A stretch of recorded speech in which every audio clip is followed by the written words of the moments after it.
बताए हैं, वो शीघ्रता से चलते चलते वो वेणी भी खुल जा रही है और वहां में से पुष्प गिरते जा रहे हैं।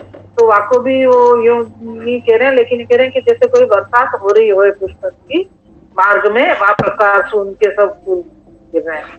फिर सारी गोपीजन अलग अलग जगह से आई है और आके और नंदराय जी के घर के बाहर वो सब इकट्ठी हो गई। कह रहे हैं कि अभी तक तो आवे को सब प्रकार बता रहे थे कि गोपीजन सब मतलब पधार रहे हैं नंदराय जी के यहाँ पे, तो अभी तक उनके सारे आभूषण वो अस्त्र सब ढके हुए थे, वो दर्शन नहीं हो रहे थे या उनको यूं व्यवस्थित वर्णन नहीं कर रहे थे। अब नंदराय जी के घर में प्रवेश होते होते और वो सारे वस्त्र आभूषण सबके एकदम तो क्या कहें प्रकाशमान हो गए और सबके दर्शन होने लग गए, दिखने लग गए वहां पे जाके। तो वाको प्रकार आए हुए। तो अपन ने 11वें श्लोक में ये पैराग्राफ आधो छोड़ो तो, क्योंकि आत्मा को श्रृंगार कियो है, वो आत्मा को श्रृंगार वो परमात्मा के सम्मुख में ही खुलेगो। वही दर्शन मतलब परमात्मा ही वो भाव वो मनोरथ जान सके, ऐसे प्रकार से सारे गोपीजनन को हृदय के जो श्रृंगार है मतलब हृदय के जो भाव है वो ठाकुर जी ही जान सके हैं। यासु या प्रकार से उनके सम्मुख में आते ही उन सबके भाव बाहर प्रकट होने लग गए, वो प्रकार बताया है। अब अपन आगे ले श्री कृष्णाय नमः, श्री गोपीजन वल्लभाय नमः, श्री वागपति चरण कमलेभ्यो नमः। शब्द और का तो रस वो 5 प्रकार ये बताए थे कि गंध, रूप, स्पर्श, शब्द और रस, ये 5 प्रकार हैं। वामेशु गंध, रूप, स्पर्श और शब्द, ये 4 प्रकार जो हैं वो गोपीजन ठाकुर जी को बताएंगी, मतलब समझाएंगे या सिखाएंगे, यो समझ लो। लेकिन रस ठाकुर जी आप स्वयं ही गोपीजनों के द्वारा जाने जाएंगे, ठाकुर जी को नहीं सिखाएंगे, अपन सब सीखेंगे।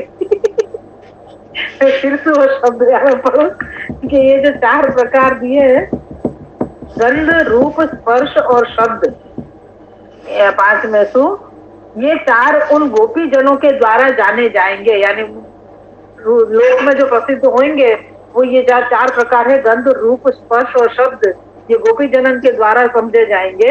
और रस जो है वो तो माधव स्वयं ही बताएंगे, जानेंगे यो लिखिए, या जनाएंगे या जानेंगे यो। ये 5 प्रकार में आए। अब देखो कहा है, श्री कृष्णाय नमः, श्री गोपीजन वल्लभाय नमः, श्री वागपति चरण कमलेभ्यो नमः। श्रीमद् भागवत महापुराण श्री वल्लभाचार्य जी विरचित श्री सुबोधनी जी की टीका, 10वां स्कंद पूर्वार्ध, तामस प्रकरण, प्रमाण अवांतर प्रकरण और श्रीमद् भागवत प्रमाण अवांतर प्रकरण को प्रथम अध्याय है और श्रीमद् भागवत जी के अनुसार 5वां अध्याय है। अपन ने 11वां जो ये श्लोक तो वाको भावार्थ अधूरो रखो तो वो आज अपन देखें कि जैसे शुरू से थोड़ा पढ़ लो। आभूषण आदि तो वे लोग पहले ही पहने हुए थे, किंतु वे वस्त्रों के भीतर ढके हुए थे, इसलिए उनकी शोभा घर में आने पर खुले होने से दिखाई देने लगी, जिससे सबों ने जाना कि ऐसे ऐसे इतने इतने और ये आभूषण इन्होंने धारण किए हैं। ऐसे ही वस्त्रों की शोभा भी घर में आने पर ज्ञात हुई। रास्ते में शिखा से गिरते हुए पुष्पों की वर्षा गोपियों की शीघ्र गति एवं जाने के मार्ग की सूचना दे रही थी।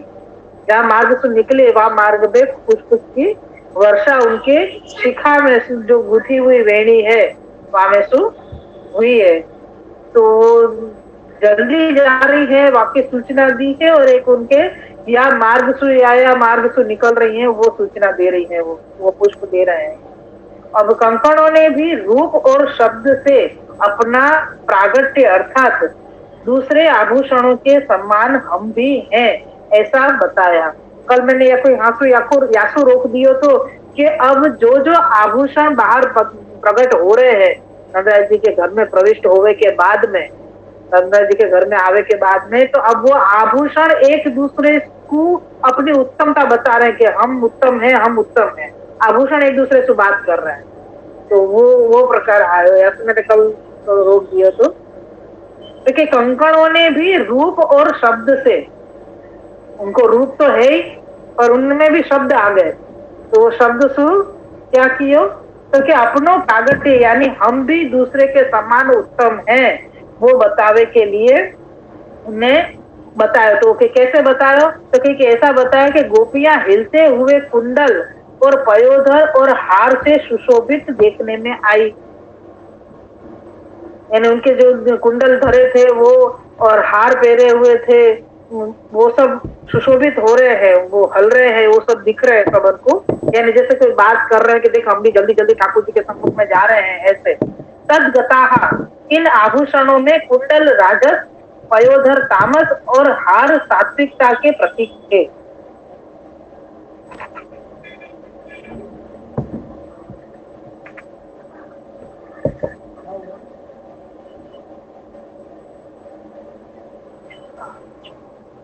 या मैं राजस तामस और सात्विक प्रतीक बता दिए ये आभूषण में। इन आभूषणों में कुंडल राजस है, पयोधर तामस है और हार सात्विकता के प्रतीक थे। उनमें चंचलता आ जाने से सब प्रकार की गोपियों की उत्सव में आसक्ति बताई। ये आभूषण की जो चंचलता बताई है, वाक्य ऊपर ये बतायो कि उन गोपी जनन में कितनी उत्सुकता आती उत्सव में जावे के लिए और कितनी आसक्ति है उत्सव के लिए, वो बताई है। अगर जिनके कानों में उज्जवल मणियुक्त कुंडल, कंठ में पदकों के हार और विचित्र वस्त्र है, तथा जिनकी मालाओं के फूलों ने रास्ते में वर्षा की है, ऐसी गोपियों ने नंदराय जी के घर में प्रवेश किया। और जिनके कुंडल है वो कुंडल की शोभा बताते भाई कि उज्जवल मणि युक्त है, एकदम प्रकाशमान मणि वाले जो कुंडल है, और कंठ में उनने बड़े बड़े पदकन के हार धरे हुए हैं और विचित्र वस्त्र है। यानी अब जल्दी निकलना है तो यो एक कहवे ना कि आज मेरे को ये भी पहनना है, मेरे को ये भी पहनना है, तो कोई ने माथा भी ओढ़ो ने, यहाँ से या प्रकार की साड़ी भी बनाई और यहाँ से भी चुन्नी ले ली, ओढ़नी ले ली, जो कमर में भी अच्छे से खोस ली, कोई ने यात्रा से पटली करी, कोई ने यात्रा से करी, कोई को लहंगा घेरदार है, कोई के कंचों के कल्स जो है वामे सुंदर सुंदर वो बने हुए हैं, पोंदना वगैरह बने हुए हैं, झुमका बने हुए हैं। तो ऐसे विचित्र विचित्र वस्त्र भी पहन के और वो सब ठाकुर जी के सम्मुख जावे के लिए ऐसे सुंदर जो, और जिनने मालाएं जो बेणी जो लगाई थी वो रास्ता में गिरती गई, वर्षा हो रही है जिसकी फूलन की, ऐसी जो गोपी जन है उन सब गोपी जनन ने नंदराय जी के घर में प्रवेश किया। जिस प्रकार गोपियां आभूषण से सुशोभित थी, उसी प्रकार कंकण सहित चलायमान कुंडल, सन और हार भी गोपियों के कारण सुशोभित हो रहे थे।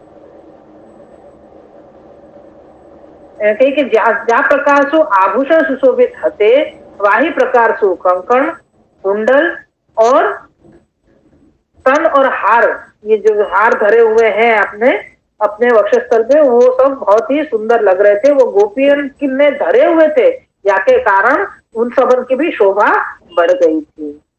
ये प्रकार हमें आभूषण को सुंदर वर्णन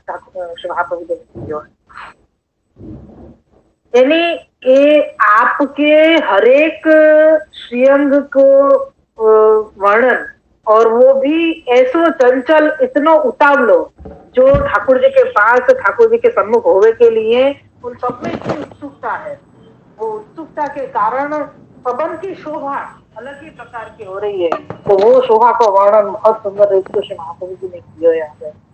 अब 12वां श्लोक है, ता आशीष प्रयुज्जानाश्चिरम पाहिति बालके हरिद्रारा चूर्ण तैलाजीवी सिंचन योजना मुज्जगु।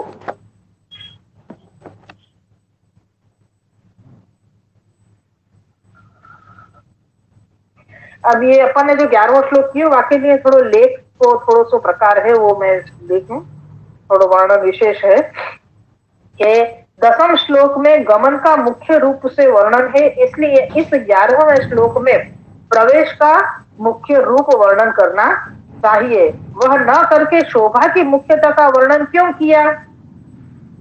जैसे कि 10वें श्लोक में सारी गोपीजन या प्रकार से जा रही है, वाको वर्णन आए हो, तो 11वें श्लोक में तो प्रवेश को वर्णन देना चाहिए ना, वही की मुख्यता रखनी चाहिए। तो इनके अलंकार के, इनके वस्त्र की वाक्य मुख्यता क्यों बताई? तो यहाँ पे ये शंका को निवारण कर रहे हैं कि दूरादागत्य, दूर दूर से आकर एक स्थान पर सब मिली, तब दोनों यानी गोपियां एवं आभूषण की परस्पर अत्यंत शोभा हुई। अर्थात गोपियों की आभूषणों से और आभूषणों की गोपियों से, यानी दोनों की एक दूसरे से शोभा बढ़ी। तो वो ऐसी शोभा ऐसे हुई कि गोपी जनन ने आभरण पहने तो वो आभरण सुशोभित हो गए, और आभरण को गोपी जनन, आभरण गोपी जनन पे धारण भय या गोपी जनन की भी वो बढ़ गई एकदम सुसज्जता। वो या वजह मतलब अगर उनको प्रवेश को प्रकार बता रहे हैं कि शोभा को प्रकार बता रहे हैं उनके आभूषण को, वो दोनों एक ही मायने रखे हैं, यो केवल तो यहाँ पे तात्पर्य है। इसलिए व्यालील कुंडल और पयोधर हार शोभा इस संस्कृत पद के दो प्रकार के विग्रह करके दो भाव बताए हैं, इसलिए प्रवेश की मुख्यता न बताकर शोभा की मुख्यता बताई गई है। ये 12वां श्लोक अपन ने वाचन कर लिया। 12वें श्लोक को श्लोकार्थ है कि गोपियां बालकों को आशीर्वाद देती हुई तथा यूं कहती हुई कि आप हमारी बहुत समय तक रक्षा करो, हल्दी, चूना, तेल और पानी मिला के परस्पर एक दूसरे पर डालती हुई उस बालक भगवान का जोर से यश गाने लगी। हल्दी, चूना, तेल और पानी ये सब मिक्स करके एक दूसरे पे छिड़कने लगी, क्योंकि हल्दी मिश्रित तेल को तो अपन ने पहले ही देखियो, तो गायन के ऊपर लेप कियो तो वो मंगल सूचक है। हल्दी मिश्रित तेल को लेप लगायो गैयान पे, तो वो बताया ना आगे अपन को 8वें श्लोक में, शायद नहीं 7वें श्लोक में गैयान को प्रकार बताया 7वें श्लोक में। हाँ, तो वह श्लोक पहले हमने 5, 6, 7, 5, 8, 9 श्लोक लिए थे ना। तो पहले श्लोक में वातावरण की शुद्धि बताई थी, फिर मतलब 5वें श्लोक में, फिर 6ठे श्लोक में पृथ्वी की सुंदरता सुशोभन बताया, फिर 7वें श्लोक में गैयान को सुशोभन को प्रकार बताया, तो 8वें में गोप बालकन को और 9वें में गोपियन को, 10वें में भी गोपिन को ही, फिर 11वें में नंद जी के यहाँ प्रवेश हुआ वाको। अब यहाँ पे ये बता रहे हैं कि ये गोप बालकन को आशीर्वाद देती हुई, और बहुत आशीर्वाद गोप ठाकुर जी को दे रहे हैं, और कहा कह रही है कि आप हमारी बहुत समय तक रक्षा करो। आशीर्वाद दे रही है और ले भी रही है साथ में। श्री सुबोधनी जी, तत्रा गता नाम कृत्य माहता आशीष इति ता गोप्य एव मुक्त कंठतया समागता आशीष प्रयुज्जाना जाता तासां भगवदावेश सत्या एवाशीषो निर्गता इत्याह चिरं पाहिति बालके। व्याख्यान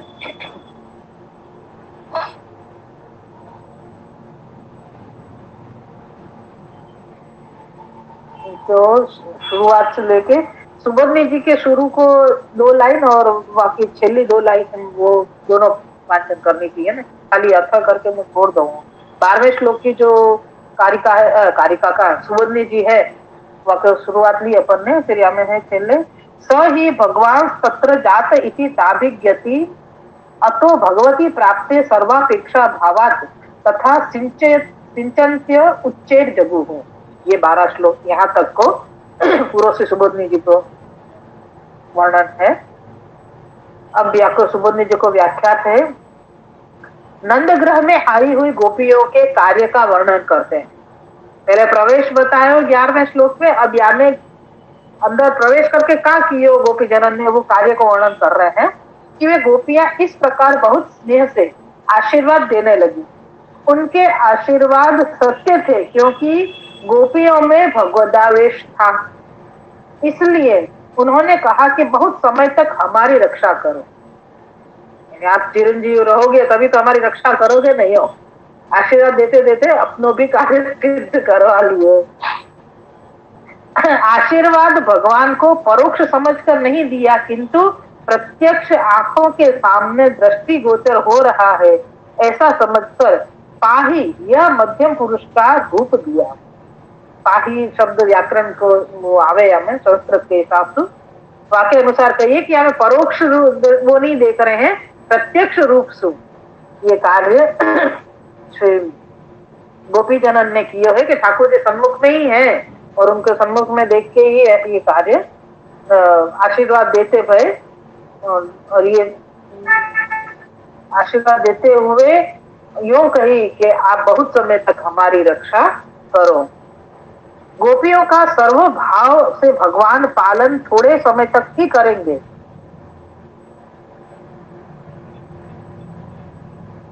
अब यह वाक्य के ऊपर प्रकाश डालो है। गोपियों का सर्व भाव से भगवान पालन थोड़े समय तक ही करेंगे।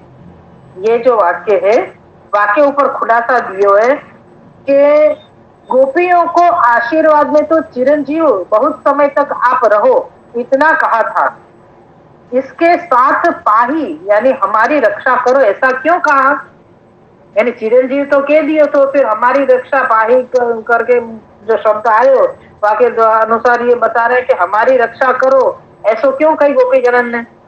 तो आपको इसका भाव बताते हुए सुबोधनी जी ने तासाम भगवदावेशात सत्या एकाशेष कहा है कि गोपियों का यह कहना सत्य है क्योंकि उनमें भगवदावेश होने से वे जानती थी कि भगवान मथुरा पधारेंगे और हमारी रक्षा थोड़े समय तक ही करेंगे, इसलिए पाही यानी रक्षा करो ये शब्द साथ में कहे। कि अपन को ये लगे ना कि ऐसा क्यों कही है, तो कि भाई ठाकुर जी तो गोपी जन्म के मतलब ब्रज में थोड़े ही समय तक विराजेंगे, क्यों लिखी है? यासु वो सब जानते थे भगवदावेश गोपी जनन में है। यासु ये प्रकार वो सब जानती थी कि थोड़े समय तक ही ब्रज में रहेंगे फिर तो मथुरा पधार जाएंगे।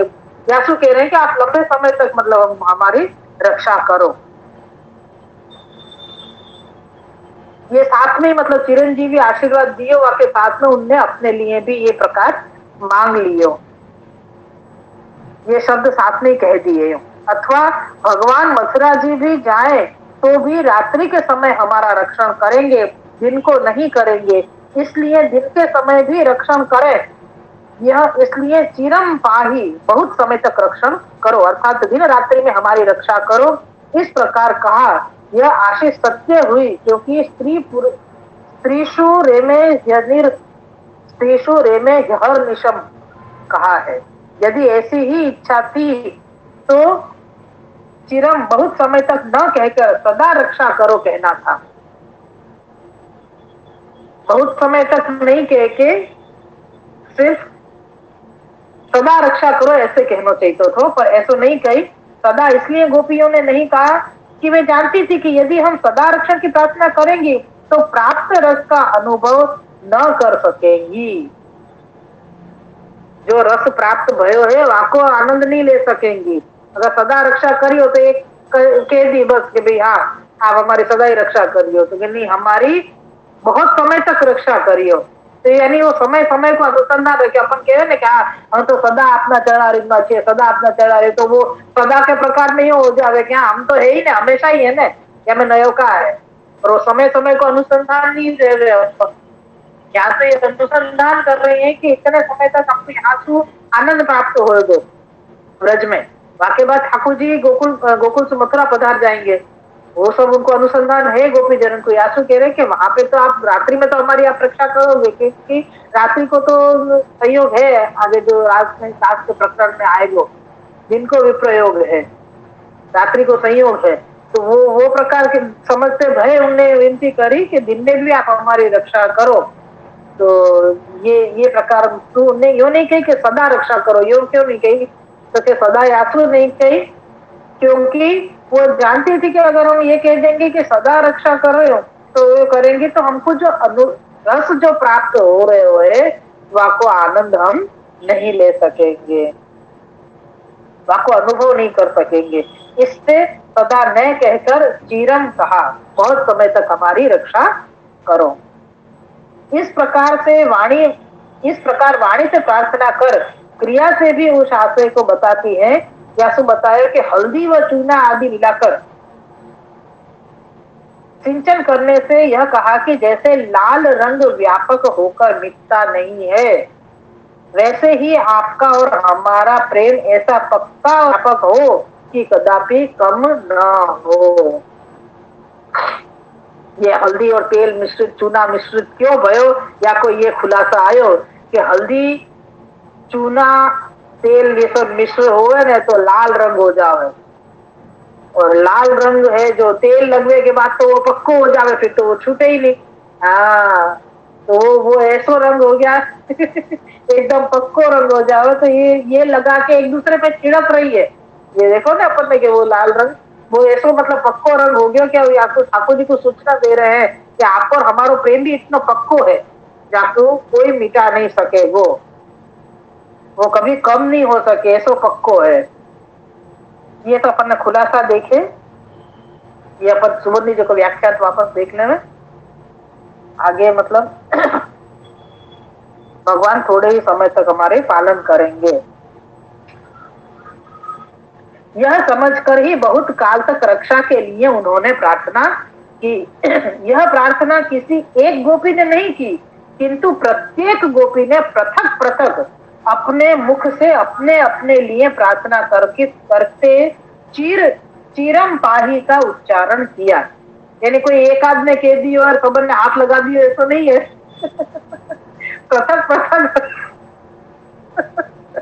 पृथक गोपी जन ने अपने अपने लिए आपको आशीर्वाद देते हुए और ऐसी शब्द विनती कर ली कि आप हमारी रक्षा लंबे समय तक करो। क्योंकि सब प्रत्येक गोपी में वत्स्फूर्ति थी। सबन ने यासु करी कि सबके अंदर ये भगवत स्फूर्ति यानी सबके अंदर भगवत आवेश है, ये आपको प्रमाण दियो है कि सबन ने अपने अपने लिए ये आशीर्वाद देके और आशीर्वाद लियो है। यो इस प्रकार आशीर्वाद देती हुई भगवत भाव से अत्यंत मस्त हो गई, प्रेमावेश में मग्न हो गई। इससे हल्दी चूना तेल और पानी मिलाकर आपस में छिड़कती हुई भगवान के गीत गाने लगी। इन ठाकुर जी के गुणगान एकदम जोर शोर से करवे लग गई। हल्दी चूना तेल सब मिला के जल साथ में, तो हल्दी और चूना मिलते ही उनका रंग लाल हो जाता है। उसमें तेल मिलाकर किसी के लगाने से वह रंग मिटता नहीं है, बहुत समय तक लगा रहता है। और जल में मिलने से वह रंग फैल जाता है।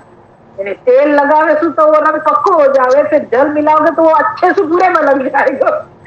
ये 4 चीज हल्दी चूना मिला के तो पहले रंग पक्को कर लिया, उसके बाद तेल लगाए तो आपको घिस घिस के गिराओ तो जाए नहीं वो, और फिर आपने जल लगाया ताकि वो पूरे में फैल जावे, बहुत समय तक लगा रहता है।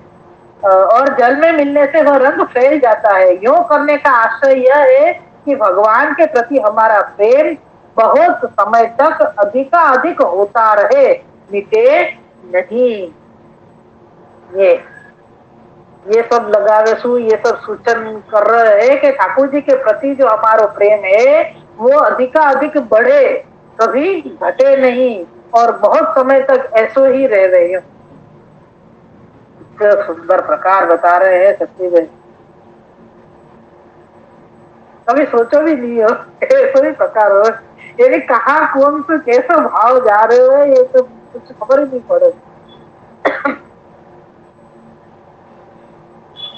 कुलीन स्त्रियों में ऐसा भाव और पुरुष में कैसे हुआ, इस शंका को मिटाने के लिए अजन पद से बताया। अजन पद यानी भगवत भाव का ज्ञापक है। गोपियों ने यह जान लिया था कि नंद जी के यहाँ साधारण मानव का जन्म नहीं हुआ है, किंतु उस अजन्मा का जब यहाँ प्रागट्य हुआ है, इसलिए भगवान के मिलने पर अन्य सब की अपेक्षा जाती रही है, अर्थात उनके मन में भगवत प्रेम के अतिरिक्त लौकिक आदि का उद्भव ही नहीं होता है। इससे प्रेम मत हो सिंचन करती हुई वे गोपियां भगवान का जोर जोर से यश गान करने लगी। यहाँ भगवान शब्द से पुरुषोत्तम समझना चाहिए। पुरुषोत्तम जिनको मिले हैं उनको लोक वेद की अपेक्षा नहीं रहती है, क्योंकि श्रुति कहती है कि न विभेति ब्रह्मज्ञ किसी से डरता नहीं। ये पुरुषोत्तम जी ने लेख में खुलासा किया है। आपको एक जरा सा खुलासा और है कि गोपियों ने ऐसे भाव जो प्रकट किए, उसका कारण यह था कि गोपियों में भगवान कृष्ण के लिए मनुष्य भाव नहीं था, किंतु ब्रह्म भाव था, अर्थात यह प्रकट बाल स्वरूप भगवान ब्रह्म है। इसलिए सुखदेव जी ने अजन शब्द देकर बताया कि यह बालक अजन्मा भगवान है। ये बताया कि यहाँ पे 12वां श्लोक पूरा भयो है।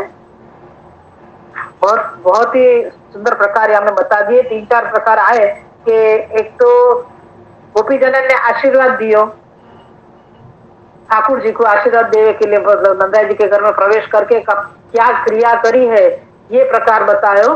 तो कह रहे कि ठाकुर जी को आशीर्वाद यानी तो चिरंजीवी तो है ही, लेकिन साथ में खुद के लिए आशीर्वाद मांगो कि लंबे समय तक होंगे ना, चिरम यानी लंबे समय तक जियो। तो आपके साथ है कि लंबे समय तक आप हमारी रक्षा करो, ऐसो ठाकुर जी से मांग लियो। क्यों ऐसो क्यों मांगो? और यानी भी ऐसा नहीं कि एक नहीं मांग लियो और सबको हो गयो, ऐसे नहीं कि तू मेरी तरफ से मुखिया है, तू कह दे एक तो चल जाएगा, हम सबको वहां आ गयो, ऐसा नहीं है। तो अब गोपी जनन ने खुद के लिए विनती करी है ठाकुर जी को। सब जने अलग अलग आए, ठाकुर जी को आशीष दियो और खुद के लिए यही आशीष मांगो। क्यों सबन ने एक जैसे आशीष क्यों मांगो और क्यों आशीष एक जैसे दियो? तो सबन को भगवत स्फूर्ति हती, सबके अंदर भगवत आवेश हतो। ये हतो कि ठाकुर जी थोड़े समय तक ही व्रज में विराजेंगे और फिर आगे कार्य करने के लिए आप मथुरा पधार जाएंगे। यासु आपने सब लंबे समय तक आप हमारी रक्षा करो, ये विनती कर दी है। और फिर दूसरा आयो कि विनती करने के बाद फिर क्या कियो? तो कि वो विनती करने के बाद वो ऐसी मस्त हो गई ठाकुर जी के दर्शन करके, वो इतनी प्रेमावेश प्रेम के आवेश में आ गई और एक दूसरे को हल्दी, चूना, तेल और जल मिश्रित, मतलब हल्दी में चूना, तेल वगैरह सब मिक्स करके और वो एक दूसरे पे छिड़कने लगी। तो ये सो क्यों किया भाई? तो कि भाई हल्दी और चूना मिलावे तो रंग कैसे हो जावे? तो के लाल रंग हो जावे।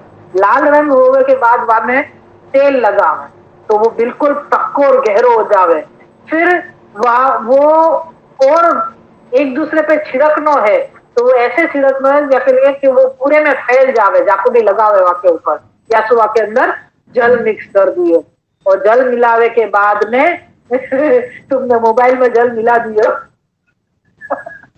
जल मिलाने के बाद वो अच्छी तरह एक दूसरे पे छिड़को ताकि वो पूरे लग जाए। तो कहीं कि ये हल्दी और चूना लगे तो जो पक्को गहरो लाल रंग भयो है, तो यासु ये सूचना दी कि ये 4 चीज हम एक दूसरे पे यूं छिड़क रहे हैं कि ऐसो ही प्रेम आपको यानी कि ठाकुर जी को और हमारो भक्तन को ये जो प्रेम है वो इतना ही गहरो और इतना गाढ़ो है कि या तो कोई मिटा नहीं सके। या तो ठाकुर जी को भी सूचित कर रहे कि हमारा और आपको प्रेम इतना पक्को हो गया है, ये प्रकार यहाँ पे बता दियो। और फिर कह रहे कि भाई ऐसो सब कोई प्रश्न यूं करे कि ये सारी गोपी जन तो मतलब पुलिस किया है, यानी तो उनको पर पुरुष पे ऐसे आसक्ति क्यों?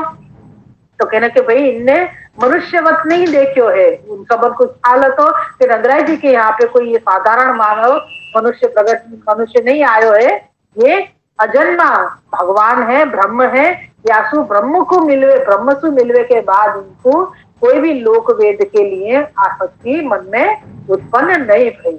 ये प्रकार यहाँ पे सुंदर। इन सबन को भाव आवे के बाद वो ऐसे प्रेम मत होवे सु जोर जोशु ठाकुर जी के यश को गान करवे लगी।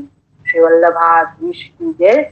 को 12 श्लोक तक को अपने साथ आयो है। या के अंदर साथ साथ में छोटे छोटे खुलासा भी बहुत सुंदर आए सब, तो वाचो अपन को ज्यादा समझ में आ गई अच्छे से तो भाई ऐसा क्यों कहो ये जब भी पूरा हो जाएगा